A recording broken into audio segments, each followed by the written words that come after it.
Good morning, good afternoon, or good evening, depending on from where you're logging in. Welcome to the second session of Beyond Sports Workshop Week. This is the Stay in the Game Forum. My name's Radha. I'm Director of Design and Facilitation at Think Beyond, a strategic consultancy that's a sister company to Beyond Sport. And I'll be your host for the next hour or so. In fact, for most of the week. So I promise I am working on better introductions and better jokes. Don't hold me to that. Workshop Week is a new digital initiative taking place across the week. And it's across a number of time zones, and it's aimed at supporting our sector navigate the challenges that we all face, whether they're individual, organisational, industry, or indeed societal. We're grateful that you joined us today, and a special thank you to those of you who made it along earlier for the Sport and STEM Alliance. Whilst we are in this unprecedented time of global instability and social distancing, protecting our mental health is even more important. So we're delighted that Stay in the Game is at the forefront of day one for Workshop Week. So today we'll look at the impact of the current global situation through a mental wellbeing lens, both in terms of professional and grassroots sports. We'll explore what the sports industry can offer society by way of support, but also how within the sector we're able to support one another, and how can we strengthen communities through sports at this time of need. We'll also touch on the issue of mental wellbeing within sports outside of the current situation, because it's clearly an everyday topic, not one confined to where we are right now.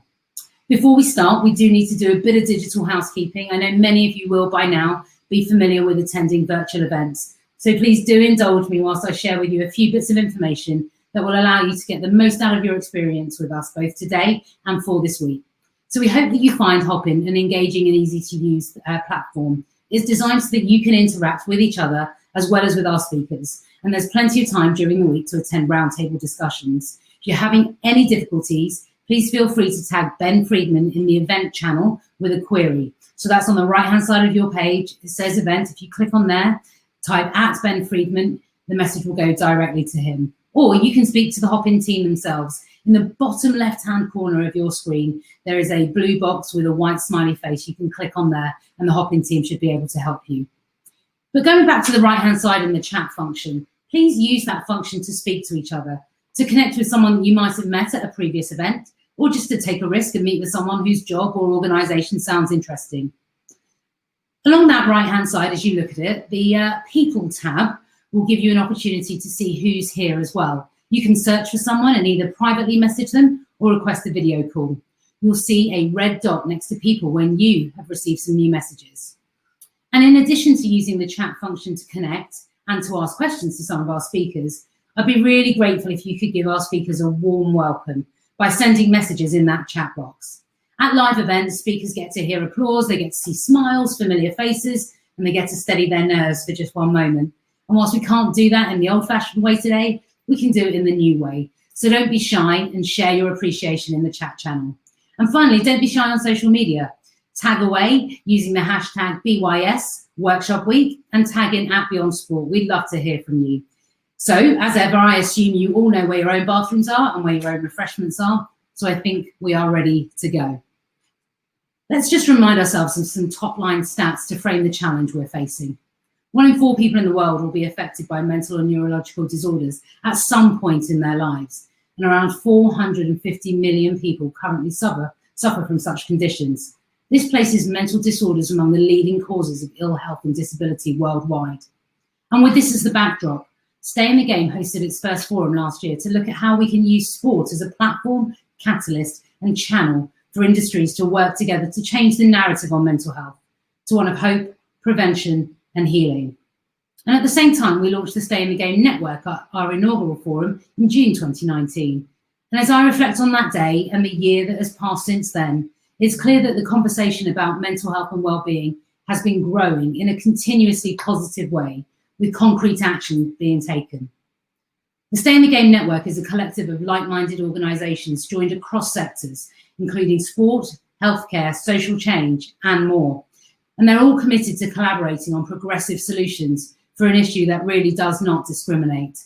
As many of you will know, at Beyond Sport, we firmly believe in the power of partnership, and we never tackle issues alone.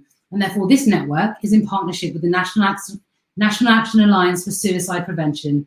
It's supported by Everfi, and it's also supported by all of the major US leagues. And we're delighted that you're all here with us today. So let's get going. To kick things off with a broader perspective on the impact of COVID-19 on mental wellness and where sport has an opportunity to step up, please welcome Lou Bergholz, the Managing Director of Edgework Consulting. Welcome, Lou. Thank you, Radha. From regional and global surveys to countless op-ed pieces and from a wide range of experts, the second pandemic, not the second wave of this pandemic, but the second pandemic will be one of mental health. People say it's coming, it's already here. And let's be clear, Stay in the Game was founded because a crisis in global mental health was already here. People are suffering in profound ways. The pandemic is spotlighting this, but it's not the sole or even primary cause. Case in point, Black Lives Matter is transforming the conversation right now about race in the US, but it was around before the pandemic, and racial injustice in the United States and the devastation it has wrought on the African American community is centuries old. The pandemic is pushing healthcare professionals and essential workers to the brink. It's strained teachers and youth workers and coaches. It's disrupted learning and development for children. It's stretching families economically, interpersonally, and professionally. It's isolated us from our people, or it's forced us into close quarters with people that do damage to us. It's unraveled the structure, the routines, the traditions that anchor us in our lives. We are coping beings, and we're remarkably resilient. It's one of the greatest attributes that we have as humans. We have and can weather tremendous disruptions to our livelihoods and our lives. The inherent challenge with coping is that it's an adaptive response. It's not the optimal state our body and our brain want to occupy. We must apply discretionary effort and focus towards coping, which drains our overall capability in other aspects of our life. This is why we may be more distracted, have a harder time sleeping, disengaged from some activities, are more short-tempered with our colleagues or family members, have a hard time leaving the house, can't get out of our pajamas, and even push away our close friends. Almost everything is harder in the pandemic. That makes coping more challenging, but we cope. We draw on what in the resilience world is called surge capacity. It's one of the greatest assets that we have in times like these, but it's also not sustainable. The vigilance that's required to cope eventually compromises our physiological and psychological systems. So worry becomes anxiety, frustration becomes anger, sadness becomes grief, isolation becomes insulation. People around the world are working so hard to keep things going, but the truth is it's not possible to keep this up, not for this length of time already, and not for the months and years ahead. At its most basic level, physical activity we know is just good for mental health. It's a discharge of energy which helps infuse our bodies with positive chemical release. What lives at the center of sport is a very, very special experience. It's part mastery, part play, part intense focus, part camaraderie, identity, self-efficacy, and part exhilaration, and also part hope. And all of that directly impacts mental health. And sport is even more. In the work that we've done at my organization in the past 20 years on 4 different continents, from post-tsunami Thailand to Gaza to Rwanda to Afghanistan and Iraq, sport sprouts up no matter what, regardless of the circumstance or the intensity of the environment. To that end, I think it's one of the most important mechanisms we have in our communities to heal. And I believe this is sport's moment to do just that, to help the world heal. It's a moment that has never truly happened before in sport. So it starts with your athletes. They are not immune to the events going on in the world and in their community. In fact, we've seen that some athletes are leading advocates and activists. They need your care and they need your support. At the higher levels of sports, they're in your charge, and their livelihoods, whether it be their incomes or their scholarships put them in the exact same position as essential workers. They may not feel that they have a choice in relation to coming to work. Therefore, it's your and our responsibility to ensure their total safety and well-being, even if you have to rethink your business model. And this extends to the youth and community levels as well. We have one of the best mediums to help people with their well-being. All of our people, athletes, parents, caregivers, coaches, and staff, and all the supporters. And all of this is upended right now. So we don't want to just welcome back those that can pay, that have their own transport, or that have reliable Wi-Fi. We want to champion the people who need our work and sport and our programs the most. So I think this is a time to stop thinking about what sport was and think about what it could be. Sport is just a human invention. It's quite simply a competition organized around a set of rules on some kind of playing space, an arena, a rink, a pool, a field, a track, a mountain. And we create experiences for people to exert themselves physically in pursuit of a goal. And then for others to join in by cheering them on. That's sport. We must be willing to change the way our sports are played, not just make them safe for our physical health, but for so much more. Return to safe play, whatever that looks like, as far as I can tell right now, is not fully addressing the stress and anxiety of playing. So we want to stop focusing solely on how to play the game itself and consider how you want people to feel. What makes sport great is when athletes can put their whole selves, their whole heart into the endeavor. And this experience, it's a rush. It's the anticipation, the excitement, the freedom, it's control. All of that are at the roots of mental well-being.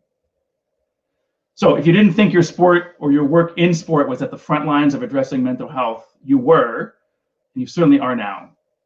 Don't try to be all things to all people. Don't invent 10 new initiatives. There's so much going on in your communities already. Be a connector. Leverage the resources that you have, your influence, your visibility, your access in communities to connect people to where there's good mental health support and to leverage what's already going on in the programs and the experiences that you create. About a decade ago, I had the opportunity to work with Street Soccer USA, the National Homeless Soccer League. They've been working for a long time to upend the homeless services model in the US. And their vision was it's just awesome. And it's so suited to our situations right now. They envision the pitch being the place where people come to play, homeless and those that aren't, to mix, to connect with each other, to reap the full benefit of organized sport. But they also strive for the pitch to become something else, a place for the critical services that are often out of reach, sometimes full of stigma and discrimination, even unsafe to visit, and to meet these players in their safe place with their team of supporters on their terms and from a position of feeling calm, protected, and mentally strong. That's the aspiration we all need to have right now. Whatever your vantage point in sport and wherever you are in the world, as you listen to and engage with the speakers that follow and join the learning conversations during workshop week, search for what can help you lean all the way into the huge and this challenge in front of us and the opportunity to support mental well-being through sport. Thank you. Thank you so much, Lou. I really, really appreciate that. What an all-encompassing, engaging way to really set the scene for where we need to go. Really appreciate your time. Thanks for joining us today. Lou said help the world heal, and he told us that it can start with our athletes. So let's hear some examples of how two individuals are using their role and influence to support athletes through times of adversity and change, to support them to activate their ability to cope. To kick us off, I am delighted to welcome Li Leung, President and CEO of USA Gymnastics. Li, welcome. It's over to you. Thank you so much, Radha.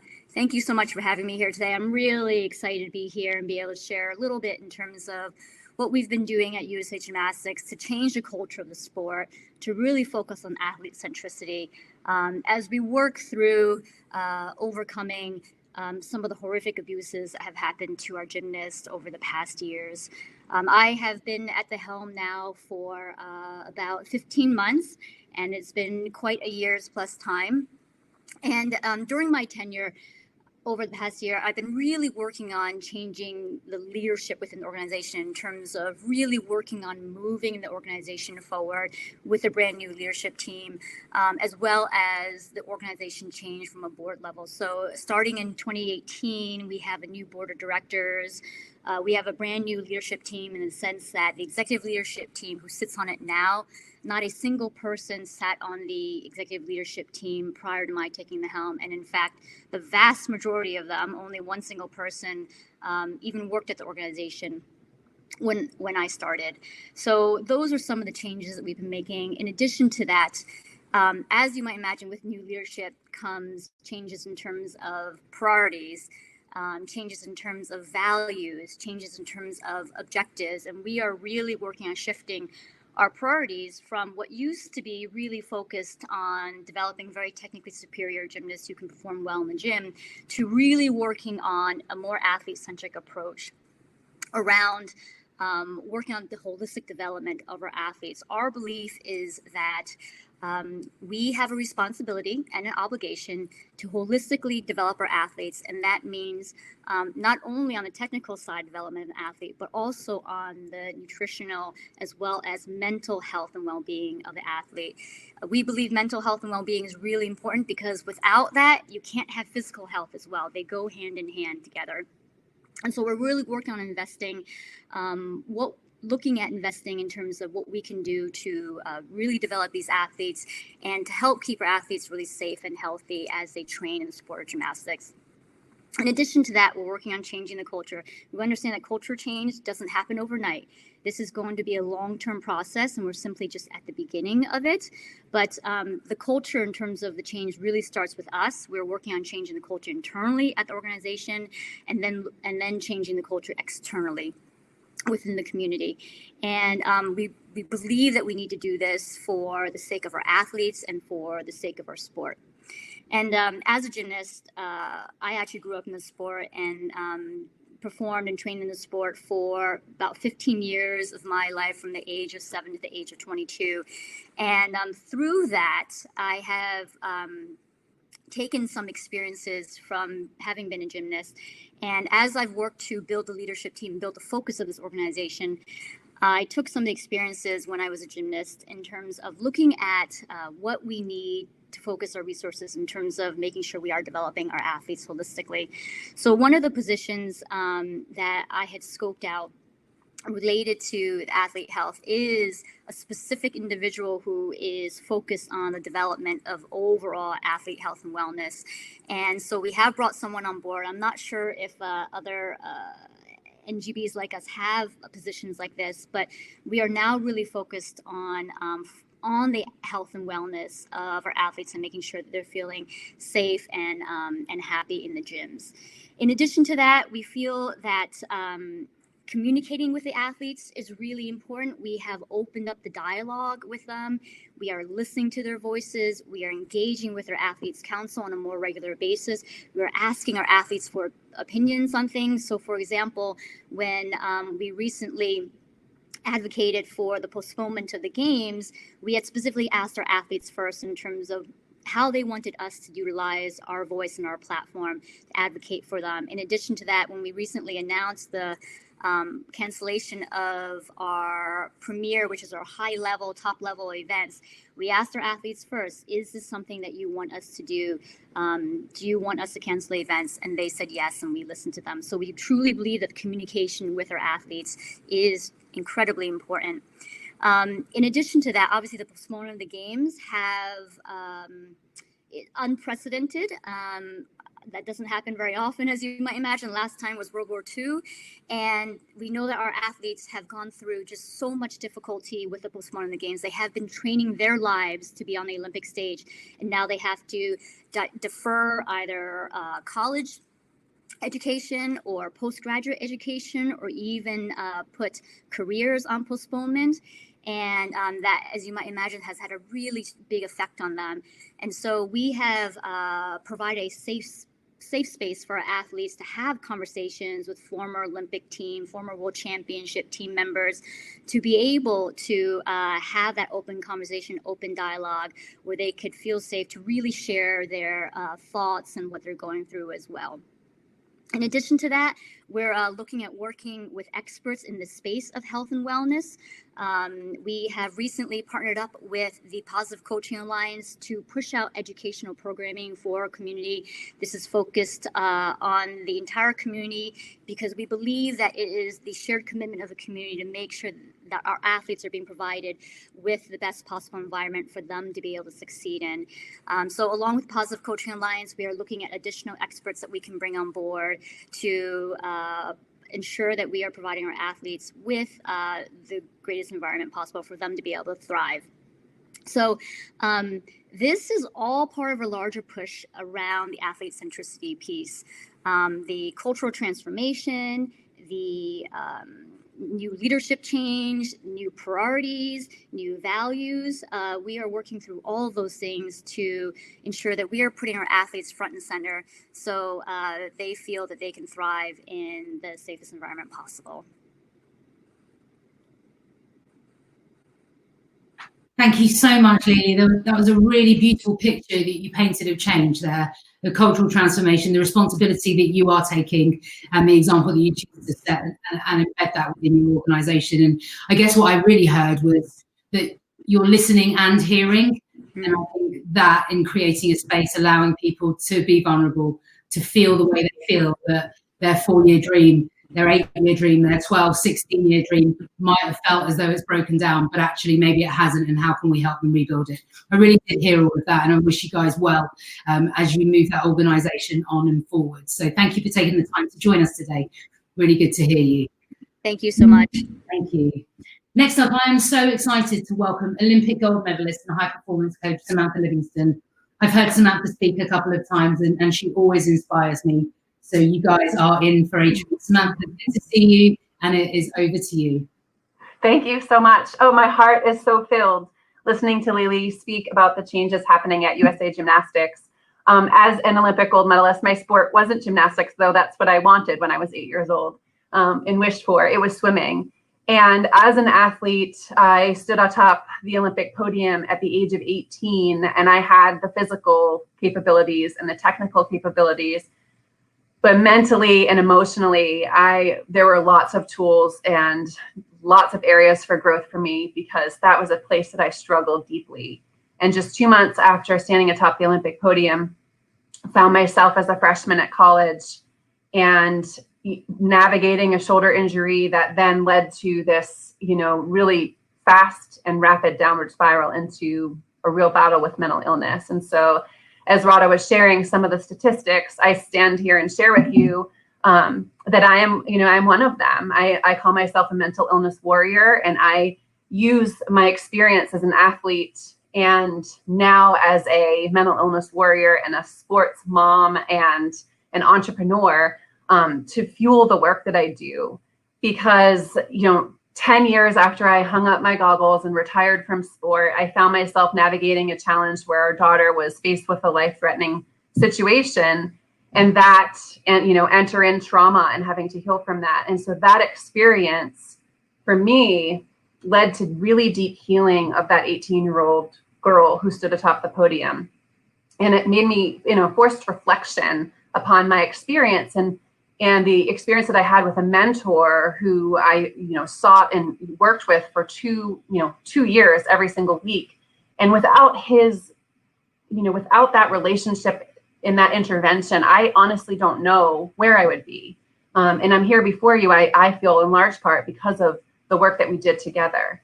And so as I was on this healing journey as an adult and now mother, having been in the classroom as a classroom teacher and just really having a servant heart, I started looking into, where is sport today, and stepping back into the athletic arena. And while a lot had changed, including no longer having VHS, tapes of swims, I realized that a lot had not changed. And this concept of no pain, no gain, and this, what I describe as this pain paradox, where we are in the athletic arena so accustomed to managing and dealing with physical pain, but the emotional and mental pain, we lack the skill set. So I see this network, the Stay in the Game network, as an opportunity to come together to transform the way that we talk about our mental and emotional health, and really help our athletes to develop the skill set and supports and the tools that are needed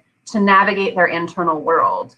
And so that is why I launched my business. I launched it in response to the mental health crisis that is impacting, it's global, and especially in the athletic arena. There was a study that came out of the University of Michigan in 2014, which is where Greg, who's the man that I worked with during that time, that showed that athletes are less likely. I mean, on average, adolescents it's less than 40% seek help for those that need it. And in athlete populations, it was less than 10%. And so it's clear to us, while that study was 6 years ago, we still have work to do. And so the business that I launched with the purpose of elevating mental health and improving performance, I'll have to share that was a question that I wrestled with. Is it possible to cultivate greatness while honoring our health? And I think that is our opportunity, is to change that narrative, that this is not a false dichotomy. We don't have to choose between greatness and health. We can do both together. And so my husband is a strength and conditioning coach. And so I like to use this analogy that when we think of the physical supports that we have in place for our athletes, the technical supports that we have, there's only 3 things that we can train: the physical, the mental, and the technical. And 2 of those we do a great job of. And that middle one, the mental, I think that we really can start doing what Lili was describing is this cultural shift of, having identified values and making these pillars have equal value, and weaving and embedding and threading this mental support throughout the culture. And so part of what, the Livingstone High Performance, the business that I created, we've launched the WAI, the whole athlete initiative, to do exactly that, to provide holistic supports to honor the whole athlete. So human first is what Greg used to say. Human first. When we become better people, we become better athletes. And what we do is provide pillars of support to elevate mental health and improve performance. And so what does that look like? If you think about issues and adversity, right, it's going to happen. But if you think of that as the center point, when we go, and I'm not sure which way I'm facing you, but when you go left, when we come back in time, we have to ask ourselves, what are the protective factors? What are the protective structures and the preventative measures that we're putting in place from an organization standpoint that can help us to limit that, to reduce the chances and likelihood of an injury, let's say, right? So you think of mental illness in the same way. What are the chances that we can reduce it? And then when we get to the issue, what resources do we have? Like Lou said, what are the supports that are already in place within your community, and how do you bridge to those? And then on the right-hand side is, what do you want to do instead of, as we do so often, is the space of reactivity? How can we move to a space of mindfully responding? And so some of the ways on that preventative, protective side, pillars that you can infuse, mental health first aid, and having all youth-facing workers, and even as you move into professional leagues, having people trained in mental health first aid, coaches, athletic trainers, staff, so that we can recognize the symptoms and signs to get people the help that they need, so that we can shift our language and take away the stigma. And then another piece that we can teach, which is what I've also started to do in my work, is infuse mindfulness. Because mindfulness, we know, is evidence-based. It's a protective factor against mental illness, and it also is, it allows for access of peak performance and flow state. And so when we start to infuse those pieces on that side, right, then we think, okay, so we're going to reduce the number, but not eliminate. And so how do we then respond mindfully on the other side? And that is where I've seen in my work with private clients is during this, 2 who are training for the Olympics and Olympic trials, during this pandemic, lean into their skill set that was there. And some tweaks needed to be made, but they knew how to navigate their internal world. And when I say that, meaning thoughts and emotions, and how those thoughts and emotions internally impact their behavior and their experience. And so having a process in place of noticing and turning toward, using breath work, being able to name what is happening, the experience, and then moving toward the tools, having the tangible tools that are personal for that, unique for each athlete, and then taking the next best step. So I think that our work is in taking, moving, like Radha said at the beginning, moving to this protective, proactive space, and also on the other side, when issues do arise, moving from a space of reactivity to one of thoughtful, mindful responding. There's so much. Thank you for having this conversation. Radha, I'll toss it back to you. I could share so much more. I knew that was going to be as it always is. Thank you so much for your vulnerability, your honesty. It creates a space and it opens up a space for us to be able to bring that out further, but mostly for experiencing something and recognizing you can make a change, because that will move this conversation forward. And we're really, really, really grateful that you are part of this network and we get to share the journey with you. So thank you so much for joining us today. Really appreciate it. Okay. So we started having conversations about what's happening with athletes. We've just heard from an Olympic medalist. Let's hear from some more, and let's hear from some more athletes. So it is my great pleasure to introduce our athlete panel to give us a perspective on the state of mental wellbeing within sports. I am delighted to invite to join me today Clark Carlisle, former professional soccer player and mental health advocate, Helen Richardson-Walsh, Olympic gold medalist and mental health advocate, and Brian Dawkins, NFL Hall of Famer, founder and president of the Brian Dawkins Impact Foundation. All right, I think we're about to get all of you guys on here. Brilliant. Thank you so much for joining us, for taking the time out of your day. For some of you, it's the morning. For some of you, it absolutely isn't. But all of you have been outspoken advocates for sports' role in our mental well-being. Right now, thinking about where we are, and perhaps from when you started talking about it, what are the main things that you feel like you're sharing? What are your main messages, and have they changed from the mental health discussion you perhaps were having a few years ago? Helen, I might start with you if that's all right. I'm not sure they've necessarily changed a huge amount. I certainly think that the conversation is getting a little bit wider. I think, well, certainly since I started talking about my own struggles, I think more athletes are starting to speak out about their experiences, you know, and I think that's where sport can play a huge role, because I mean, I sometimes wonder why, but we're looked upon as these like superhuman beings that don't have problems, and actually we're riddled with them, and you know, we just all the public see is the kind of the end result when we're playing on the field or doing our thing.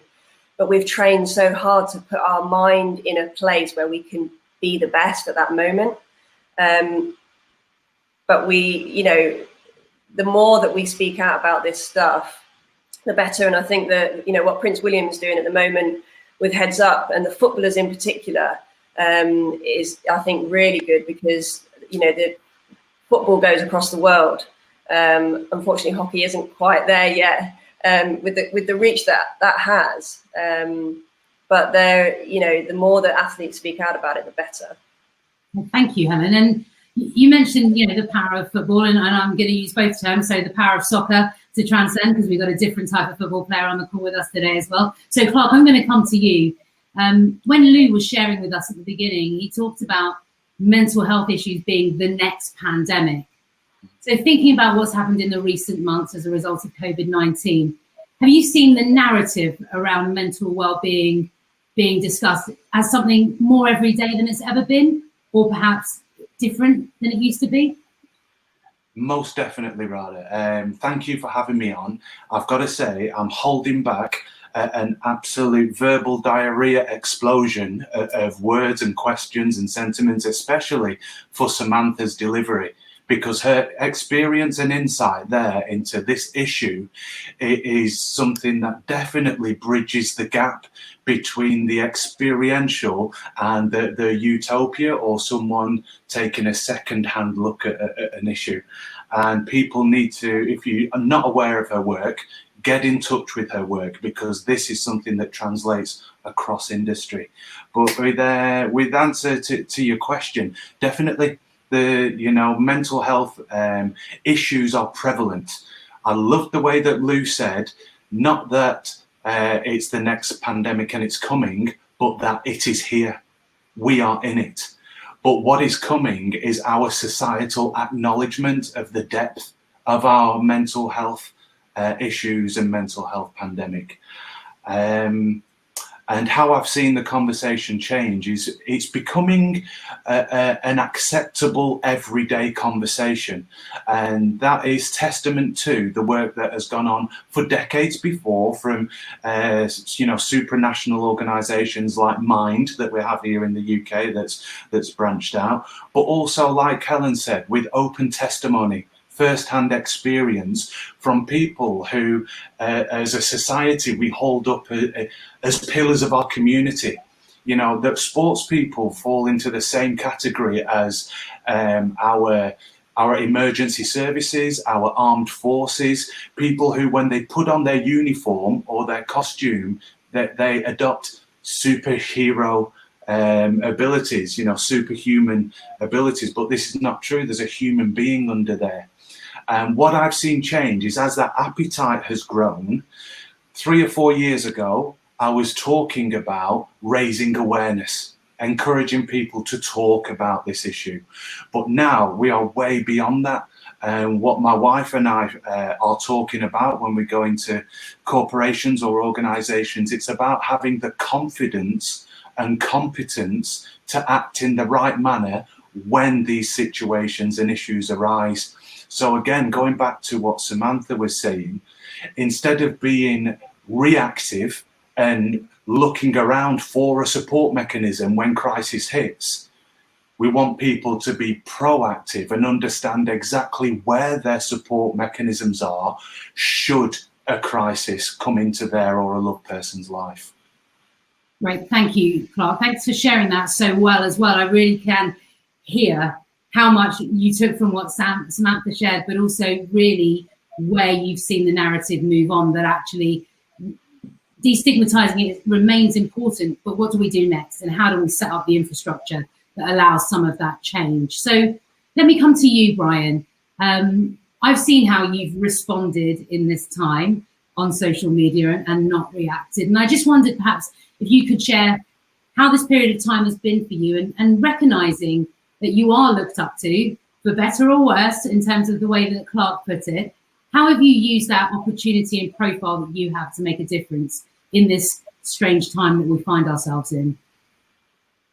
Oh, absolutely. It's been one with me diving further into the disciplines that I've constructed over my life, going through some of the things that I've gone through the depression that I went through, and going through some of the for those of you who do not know on this line, that I was kind of very heavily contemplating suicide at one point in my life.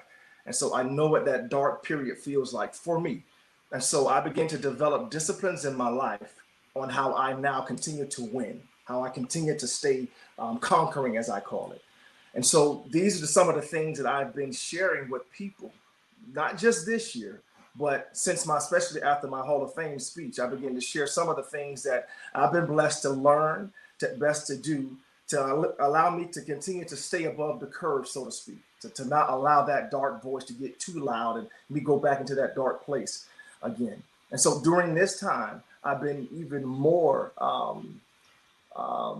engulfed, I would say, in my meditation of staying in a place that I can hear so that I can then give, that I can then provide some resources. Yes, Brian Dawkins Impact Foundation, blessed to start that up. So one of the first initiatives that we're going to do is wrapped around mental health and providing programs in school age kids from 8th to 10th grade for right now, and giving them some resources and tools in their tool belt, I call it, to help them navigate this life. And so earlier we can help them to understand that they need these things, and it's okay to talk about these things. When they become, my age, it'll be something that they've been used to doing for forever. But for the rest of us, we're kind of learning on the fly. And by athletes stepping out, talking about the things that they go through and being transparent, this is one of the beautiful things about this. Being transparent on some of the things that we go through, then the individuals that may look at me as, like you said, a superhero, or even higher than that, some people have called me, I'm no different than they are. I just so happen to be able to run faster, jump higher, and do those things from an athletic perspective. But as far as some of the things that happen to us mentally, if we don't know how to deal with things, and I wasn't doing a good job of talking at one point in my life. And so these are the things that we can begin to share with people. That once they see that we are going through these things, and we use, I would say, because athletes, we use the disciplined part of us that allowed us to have the success on the field. We use that same type of model to do things in our life on a daily basis. Certain things I do in the morning, certain things I do throughout the day, and certain things I do every night before I go to bed. That's the disciplined part of it. And so I'm sharing those things. And the more that we can do that, the more that we can be transparent and allow people to come inside just a little bit into some of the dark spaces in our lives, it helps them say that, you know what, if they can do it, and they had that type of success while they were doing it, man, I wonder what I can do. I wonder what's in me that I can go out and accomplish some wonderful things if I continue to push through. I just got a text from a young man today. I don't want to hold this too long. I got a text from a young man today about how I live my life. He's someone that lived with a depression. He's on the autistic spectrum. And he mentioned that because I came out and talked about the things that I've gone through in my life, that, you know, I was one of the main reasons that he hadn't done something to himself. Mm-hmm. Now, I've gotten a ton of those since I've done my Hall of Fame speech, similar to that. And I'm very conscious that I can't help everybody. I send numbers, hey, call this hotline to make sure that you get the help that you actually need. But the fact that people are beginning to talk about, hey, this is where I am. This is where I was. This is the help that I need. And so that's where we can then point them in the direction. I don't know it all, but I have the number, the information to pass along to those individuals so that they can get the help that they need. Because when it's all said and done, if we continue to help people, they help themselves, learn how to help themselves, what begins to happen is that affects generations to come. That truly affects generations to come. Now we're talking about changing the world, off of changing one individual, changing that household. Then they help change that community. And then it goes on and on and on. So I'll stop right there. You know, I always about this because once again, I know what that dark spot felt like for me. And I want to provide what I can for those to help them out if I can. Thank you, Brian. And actually, all three of you have been remarkably open throughout your, when you really decided you were going to be open and talk about this stuff because you knew you could make a difference. But to Brian's point that you can't directly, individually help everyone, but also recognizing, yes, you can help the person in the street who's going to look up to you, but I'm going to bring the conversation back round into athletes for a moment. And I would love to hear from you guys what tips you might give to teams, leagues or federations right now as they look to support their athletes in transition through COVID-19. How do we take your guys' experience, strength, hope, and share it and structures and share that systemically so that we can extrapolate the wellness that comes out of this? I'd love to hear what you think, Mark, about what we should be suggesting to NGBs and federations. I don't think we've got long enough a session for me to say what I'd be suggesting to NGBs. Brian, so thank you so much for your honesty. And because I talk about this issue so often, the kind of you expect people to know your story, and I shouldn't. This is a global audience, And Brian, I too have been actively suicidal on 4 occasions. I have recurrent complex depressive disorder, and it's in my journey of awareness and discovery that I'm sharing that experience so that other people don't have to share my experience, if that makes sense, and that's where I'm going. And that's what I continue to do with whoever will ask, but especially the places with which I'm familiar. And my familiarity previously was soccer over here. And what I would say, rather, is now is the opportunity. See, there's an expectation for sport to be the panacea for the world's ills, and that's not it. It cannot happen that way. Sport does not have that responsibility, nor should it. And also, that filters down when we're talking about addressing somebody's mental health issue in the street, in the family, there needs to be a fundamental understanding that it is not my responsibility to fix this person next to me, but it is my responsibility to take them by the hand and know exactly where to take them to deal with their adverse mental health issue.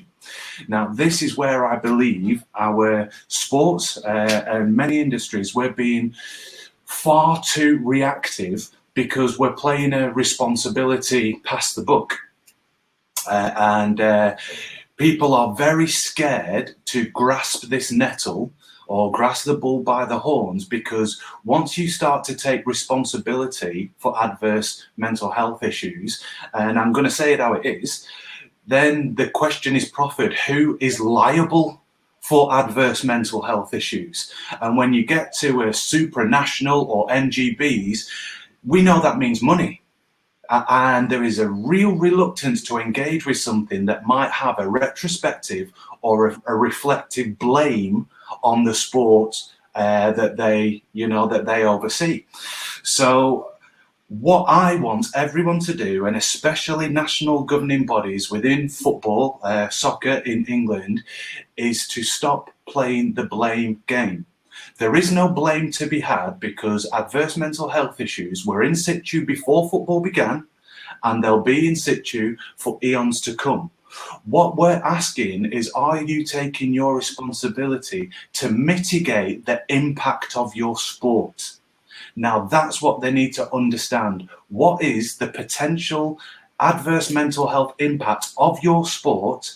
And have you got the support mechanisms in place to mitigate the risk of that? And just like Samantha said earlier, all you'll do is mitigate the risk. You won't entirely prevent. So then have you got the reactionary measure afterwards? But sport, because just like Helen said, it's global. You know, you can take a sport and touch the world.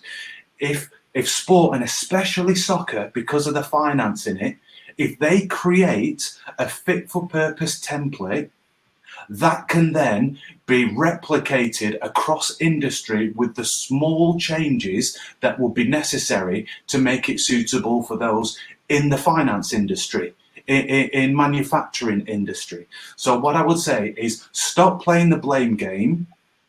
Start to put research, academic research and funding into the support mechanisms and the mitigating mechanisms for your sport, and roll it out for the world to benefit, because you can be leaders on this issue.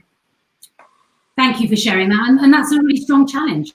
We've got a lot of people in this audience that are teams, leagues, federations, and I think it's important that they hear that. So thank you for sharing it so well and so clearly. So Clark, in that conversation, talked about the impact your profession might have had on you in terms of your mental well-being. And I just wanted to open it up to all three of you, really, and maybe we'll start with Helen, if you feel comfortable. You know, what sort of impact, both good and potentially destructive, do you think your professional sporting career had on your mental well-being? And I suppose I asked that in the context that I know that you've had some serious physical injuries and that you've rehabilitated from that and you are stronger as a result. I've heard you share that before. Are there some parallels from a mental health perspective for you? Yeah, definitely.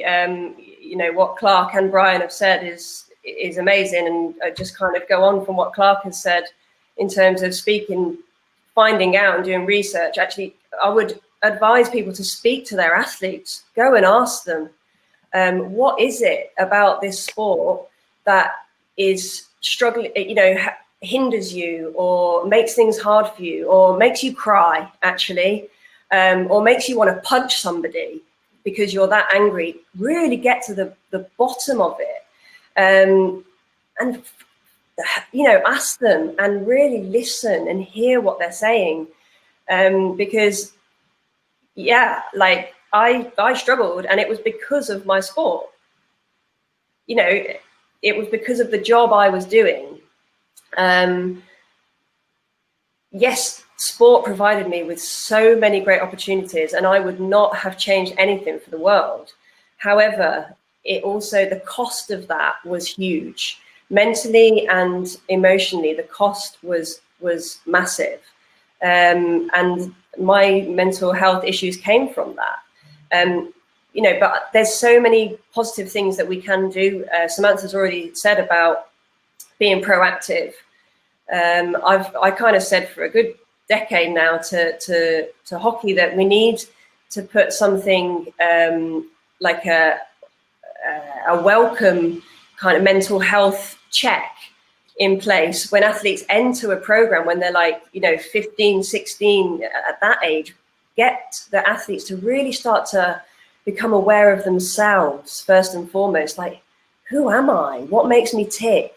What are the things that really annoy me? What are the things that make me feel good? What are the things that make me feel bad? And really start that process really young. Because you get, you know, really young athletes coming into a program, a senior program, really young, and suddenly it's all just about physical capabilities. What can you offer? What can you give on the pitch? But there's so much more to it than that. And I do see it changing. It definitely changed in my hockey team when I was still playing in 2016 and a few years before that. Some real practical tools that we used to increase our awareness. But I think it you know, it needs to start to go further than that. And I think one of the main things for me that I would, in this kind of time at the moment for governing bodies, for people to be doing with their athletes, is to stay connected first and foremost, and really help their athletes to feel valued. And that's right now, but that is always. As soon as you don't feel like you are valued by your team, your organization, then you're never going to get anywhere. So yeah, really, really understanding your athletes and really valuing what they are giving. Fantastic. Thank you, Helen. I have heard all of you talk about listening and hearing, and our journeys, our human experiences being validated because they have been seen and that we have been seen, and that is so important. I would love to talk to all three of you for the rest of the evening, but I will lose my job. So I hope that this conversation we get to have another time. I know, Brian, you are chomping at the bit to say something, and I'm never going to argue with you. You go for it. Yes. So real quick, the first thing I would love for companies to do, sports to do, is for people to be honest. And when I say people, I'm not talking about the players. I'm not talking about the coaches. I'm talking about even owners, even executives. To be honest, we all go through different stuff. You can't tell me that everybody does not go through something at some point, that you go through a dark time. It does not necessarily mean depression, but life, if you are on this earth and you're breathing right now, you're going to go through some type of change that was not comfortable, some type of pain that was not comfortable. So when you talk about players, when they come back in, we have to be ready to listen to them. Say, what's going on? How are you feeling? I think Samantha talk about dealing with the person first, the player second. I love that. And that's what I preach. Deal with the person first. Help the person out. When you help the person out, what you'll get a better player when you help the person out. And when you help the person out to be a better player, you'll also help that player transition into the next phase of life better, because you've helped them when they had that trouble, instead of them putting that mask on like I did for a year and a half, putting that mask on like everything is fine, even though everything was not fine, and I'm just trying to deal with it. But I just so happened to find the things that I needed to help me develop the discipline in my life to do what I'm doing right now. So I'm just saying, like, for organizations, well, if we are honest with ourselves, if the owners are honest, executives are honest, then you understand why these athletes need these things, because we are held to a higher standard, to be honest with you. We are put on pedestals. So we do feel that pressure, but we also have pressure from the house. We have things going on with our families. There's things going on inside of us, regardless of all of those things. So when we're honest and have those conversations with these players when they come back, giving them even forums, you know, we did some things when I was playing that we called the cave. You know, we went in Bible study, it was a cave. And when we talked about in the cave, stayed in the cave. So we felt comfortable talking about the things we needed to talk about. And so these are the things that people need during this time. Healthy outlets to get things out. Knowing that you have people, I call them my blessed pack. I have a blessed pack of individuals. At least I have 4 guys in my life that I can call at any time. I'm going through anything and we can talk about everything that's going on with me. And I know they're not going to judge me. I know they're going to listen. And I know we're going to pray together afterwards. You know how powerful that is? And you know how depressing and hopeless that is if you don't feel like you have that? So these are the opportunities that we have now with the world, where it is right now, is for us to change things, to make things new normals as we begin to rise out of these quarantines in different places. Let's create some new normals and let our mind be one of the new normals that we constantly are concerned about, not just the physical health, not just other healths that help you be on the field as far as showing people what you can do athletically, but mentally, having those checkups. Because just like in the body cancer, a cancer in the body destroys. If you get a cancer in your mind, mental, I call it stinking thinking in your mind. If you get that and you don't get rid of it, it will deteriorate other areas of your life. So this is extremely important. When you break your arm, you don't just try to tough it out when you break your arm. No, you rush to the emergency room to go see a doctor. But we don't do that same thing with our minds, with our mental aptitude, with our thoughts and the like. And so let me stop. I know you got to get off, but I really felt I had to say that because this is not, athletes aren't supposed to fix it. No, but all together, we all can begin to do things to take the stigma completely out of it. If everybody is honest and transparent about the things that they go through in their life, there wouldn't be no more stigma. People would get the help that they need, and they would put more money into helping people in their mind and their mental health. I really, really believe that. And I'm sorry, Rhoda, I think I am going to cost you your job because... Okay. Do you know what? It's worth it for this conversation. I have to finish with these 2 things, and I think they're very important distinctions because your audience, this audience, crosses the entire spectrum of sport. There are 2 incredibly important distinctions that must be made. First of all, sport is fantastic for well-being as part of an active lifestyle, blah, blah, blah. If you're in that sedentary civilian sector of society, if it becomes your livelihood, then sport actually becomes a stressor. So you need to understand which part of this sport and well-being sector you're in and act accordingly. And then second of all, if you are in this sport as a vocation sector, then these experiences that people are sharing with you, we don't want to say that performance psychologists and optimum performance states are wrong. They're not. They're traits that are fundamentally necessary to achieve as an elite athlete. They are not, however, traits that are necessary for me to be a whole human being. And that's what I was never taught. I was never taught to separate the application as an elite athlete from Clark Carlisle, the son, the father, the brother, the friend. And that's, I sound like a stooge for Samantha. That's what Samantha's talking about. Understand the whole self and understand that optimum performance within your sport is one facet of you as a human being. It doesn't define your mentality and it doesn't define your worth. And once you step out and acknowledge all of that, that's when you get those epiphanies that Helen and Brian and Lou are talking about, that we are greater and part of something bigger. And we can proliferate that message through the medium of sport. Thank you so much, all 3 of you. Helen, Brian and Clark, I am going to have to close this session out. I will lose my job. But I'm so grateful that you guys have been able to join us today. I'm sorry, go ahead. Yes.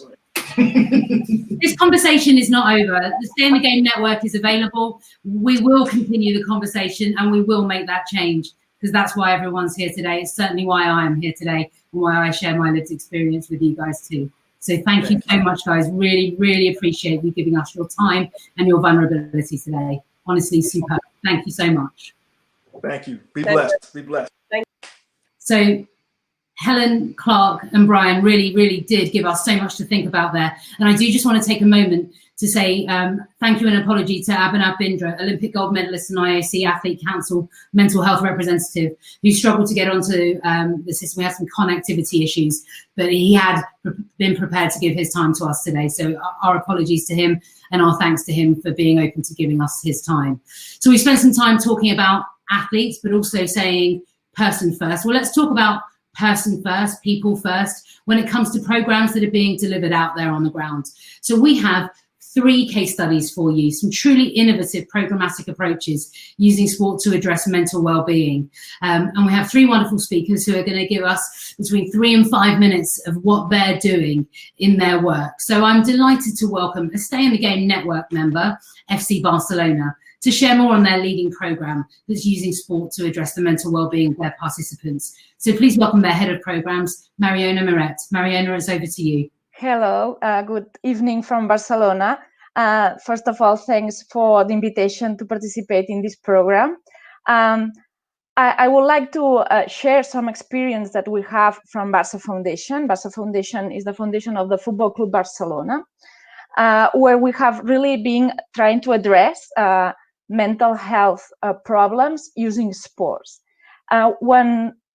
Even if we work from this umbrella of Football Club Barcelona, where competition is very important, and I can fully understand all the examples that we hear from these athletes before, that was extraordinary to hear them. Even though we know that, when we talk about people first, there are many children and youth that are suffering nowadays in many communities all around the world, and some of them with mental health problems. So when we see sports not as a competitive sport, but as a collaborative way, with another way of understanding sports, where sports is a tool and maybe not the final goal, we can see how sports is a great platform for addressing mental health, especially by emotional well-being improvement. So what we do in Barça Foundation, we use a methodology, we call it FootballNet methodology, that basically uses games. So the important part here is the joy and to have fun, but especially on ensuring equal opportunity to play. So everybody has this opportunity, everybody is equal. And when we work on this, we will make some changes happening. This methodology, which is based on the street football wall methodology, where there is the part of playing, but also the part of reflections, allows as well to have this space of giving the opportunity to children and youth to express their opinion, to ask them how they feel, how they felt by playing, what are their barriers for doing things, and giving the opportunity to express themselves, to give the opportunity to express their opinion. Also, this makes them responsible about the actions that they do. And we know that this combination helps on many things, but especially on social relationships. So they improve the communication skills and the social relationship skills as well.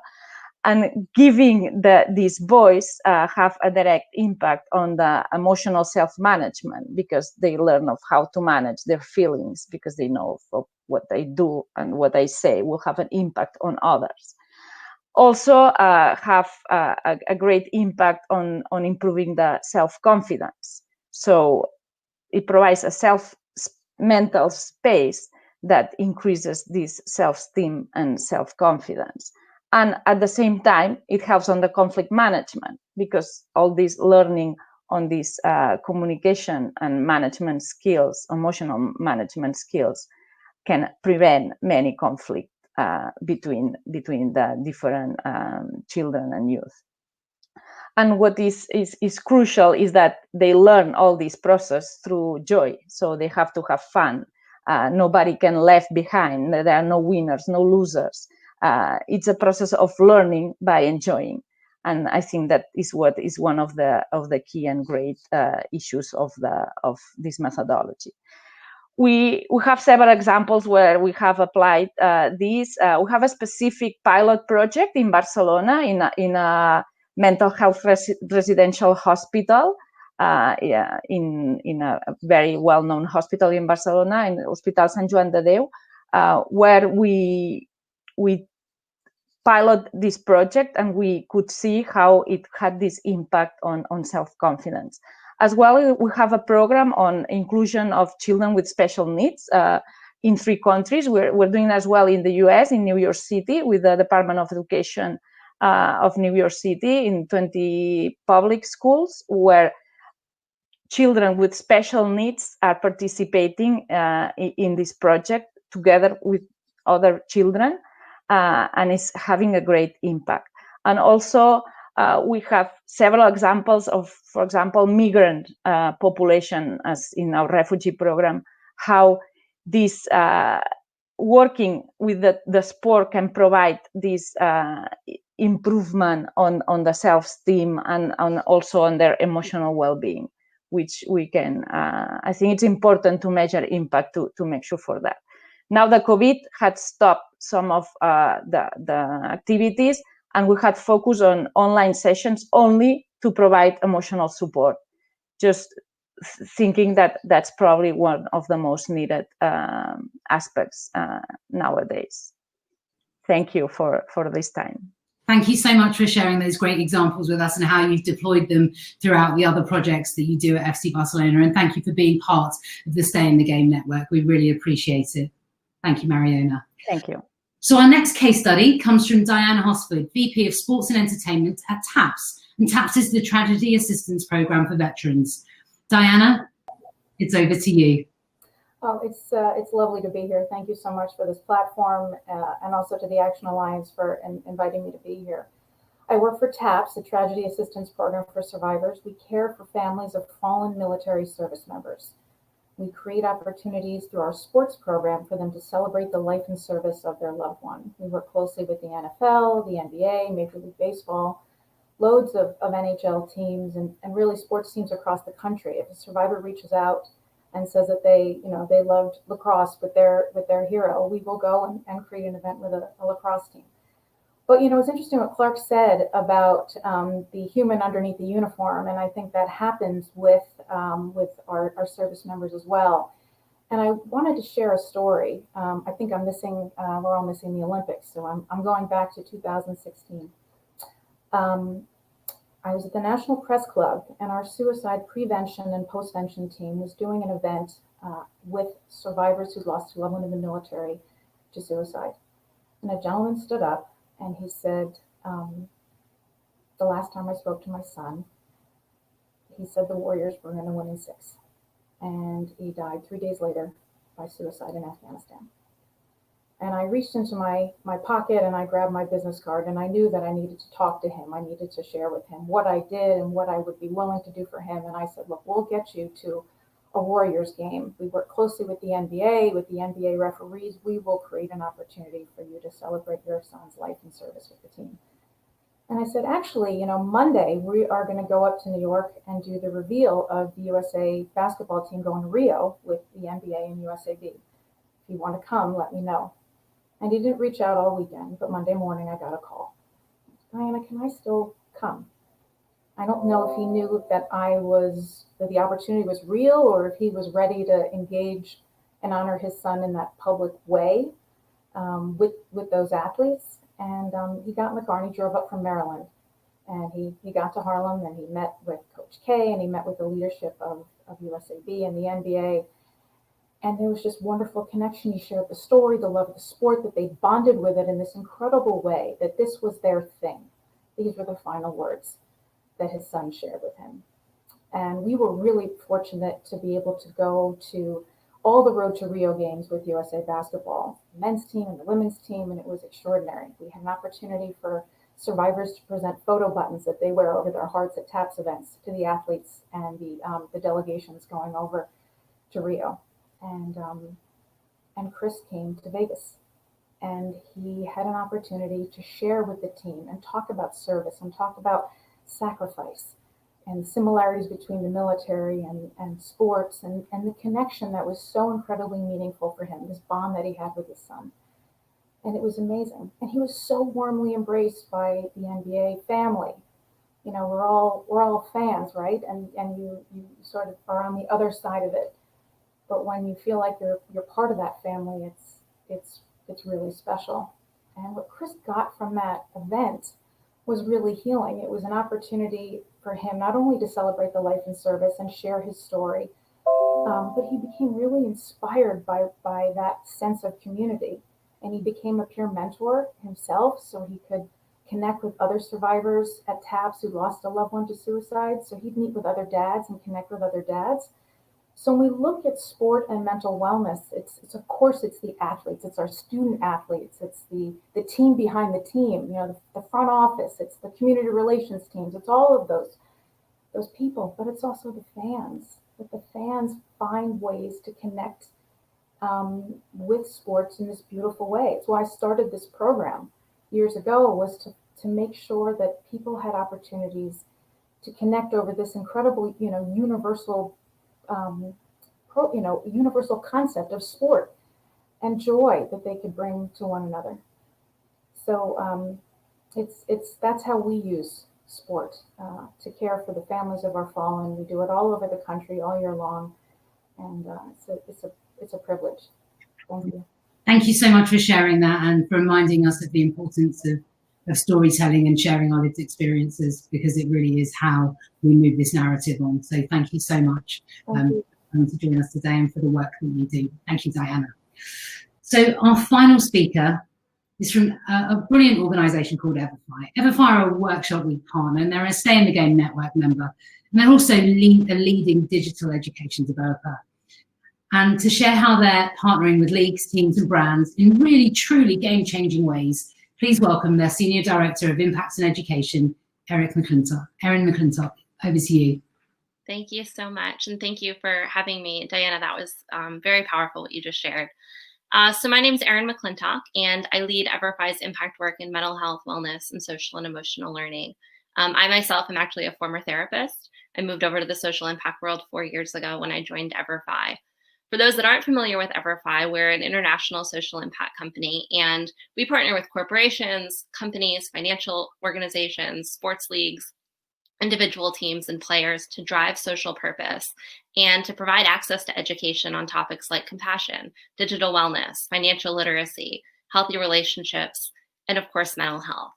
We use a scalable model, which allows us to be able to partner with everyone from individuals that want to work with 5 schools all the way up to corporations and foundations that want to sponsor the whole country to get topics like mental health education into the hands of educators and districts at zero cost to them.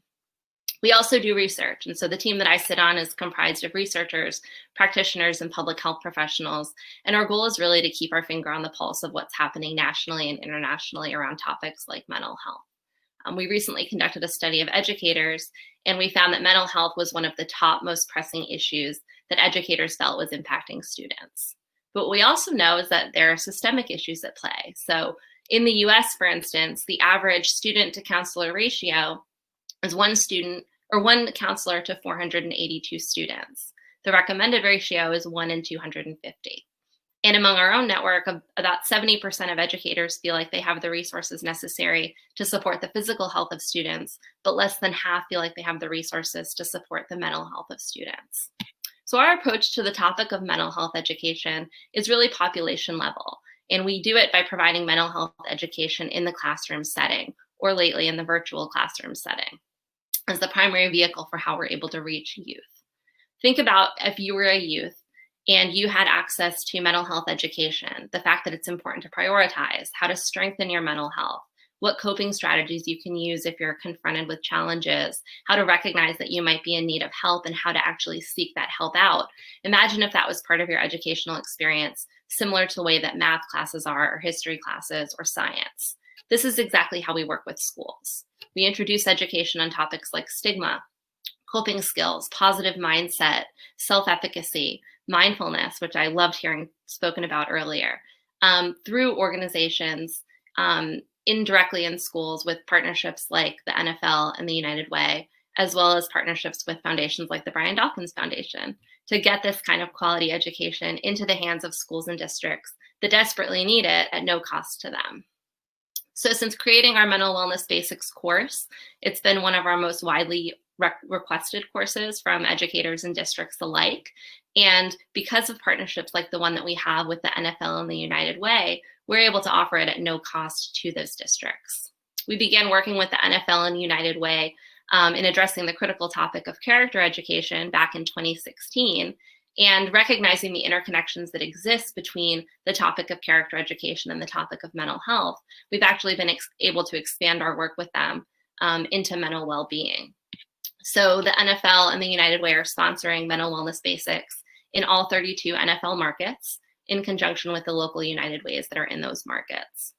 In the 2019-2020 school year alone, they've been able to provide mental health education in 306 schools to over 32,000 students who have gone through almost 120,000 modules that are focused on improving their mental health and understanding how to support those in their community.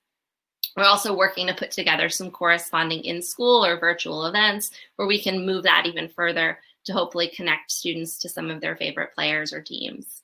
Another step in the direction of reducing stigma and making mental health a priority. We're gearing up now to support students and teachers in those markets again with an even more important landscape given the impact that COVID-19 has had.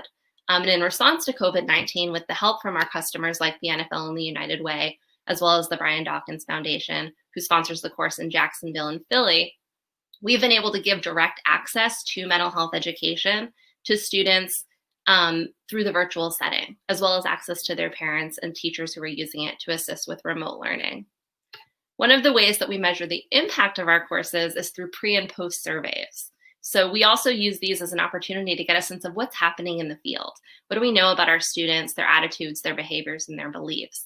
And one interesting thing that I think is worth noting, especially pertinent to this conversation, is that since the COVID-19 pandemic began, 38% of students report that they're more concerned about their mental health than they were prior to it. And a third of students who have gone through the Mental Wellness Basics course say that it's more relevant now than it was before. You know, we've seen COVID-19 shine a really bright spotlight on everything. We're seeing both the inequities that exist in terms of access to barriers that people have, as well as the protective factors as it relates to wellness more broadly. And every single one of us has a role that we can play in supporting the mental health of both ourselves and one another. So I'm so excited to be a part of a conversation like this and to hear about the brilliant work that's already being done as an incredible step in that direction. So with that, Rhoda, I'll turn it back over to you. Thank you so much, Erin. Thank you for sharing that so clearly and succinctly. Great to hear all the work that Everfi are doing, and thank you for your ongoing support of everything we do with the network. We really do appreciate it. Thanks, Erin. So to all of you, thank you for your contributions today. The chat and the event channel has been fantastic. Thank you to those of you that logged on to listen and share. Thank you to our speakers who have really continued to give this topic the impetus it needs and deserves, to continue to be more than not just daily conversation, but daily action. I really hope you've all found today's experience as interesting, inspirational, and moving as I have. And as I said at the beginning of the session, we are all about action. So if you want to be part of how we move this forward into action, into change, please do consider joining the Stay in the Game network. You'll get access to digital learning, lots of resources, platforms to share best practice and progress, and the opportunity to come together and create solutions together to tackle this challenge that we all have a responsibility to tackle. So please do just send a message in the chat, tag Ben Friedman, and he will share some information with you. Before I tell you what's up next and how you can continue this conversation in a separate room, I'd like to take a moment to say a huge thank you to the founding partners of the Stay in the Game Network, the National Action Alliance for Suicide Prevention, and thank you to our supporters again, Everfi, and all of the major US leagues. MLB, NBA, WNBA, NFL, NHL, and the MLS, all of whom are with us today and are always key supporters in everything that we do. If you would like to continue having a chat about the topics that came up in this session, please look to the left of your screen where you will see a button that says Sessions. It's just underneath where it says Stage. You'll have an opportunity to go into one of two video chat rooms to continue talking and networking on this discussion up until we hit our next session, which is Beyond Soccer, which will explore diversity, inclusion and gender equality. And that will start at 8:30 UK time, with the other times also available on the website, because we are broadcasting this across the whole world. Until then, do feel free to continue in the sessions. I've been Rada. This has been your Stay in the Game forum during the inaugural Beyond Sport Workshop Week, and I look forward to seeing you at Beyond Soccer. Thank you so much.